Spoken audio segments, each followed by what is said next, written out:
Good evening. I am Abdurrasid Tibadong II, and the assigned topic for me is the question number 9. So, question number 9.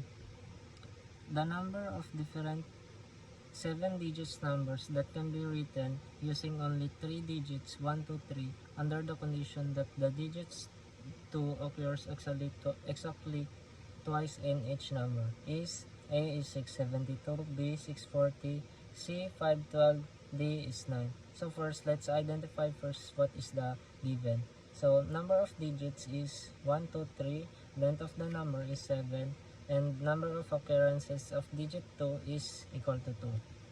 So the formula that we are going to use is the combination formula, which is n k is equal to n factorial all over k factorial times the n minus k factorial, where n is the total number of position that is equal to 7, and k is the number of position that we want to fill with 2's is equal to 2. And also, to get the number of combination, we are going to multiply the number of ways to choose position for 2's times the number of ways to fill the remaining position. So, let's substitute the value. For number of ways to choose the position for 2's. So, our n is 7 and k is 2. So, 7 factorial all over 2 factorial times the 7 minus 2 factorial. So, let's get what is the answer. First is 7 factorial, 2 factorial times 7 minus 2 factorial. So, that is equal to 21. So, next is kunin naman natin yung number of ways to fill the remaining position.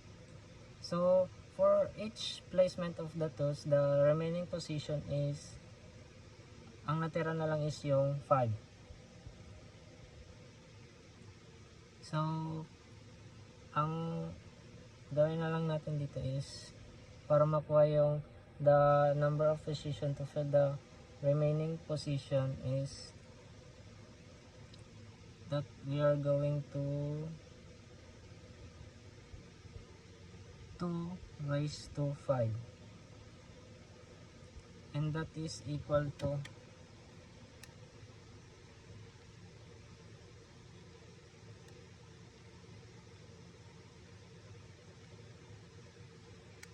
32.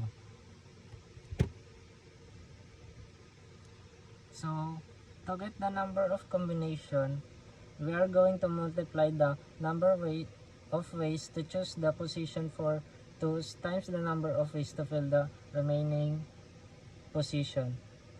So, number of combination is equal to, this is the number of ways to choose the position for 2's, 21, times the number of ways to fill the remaining position, 32. And that is equal to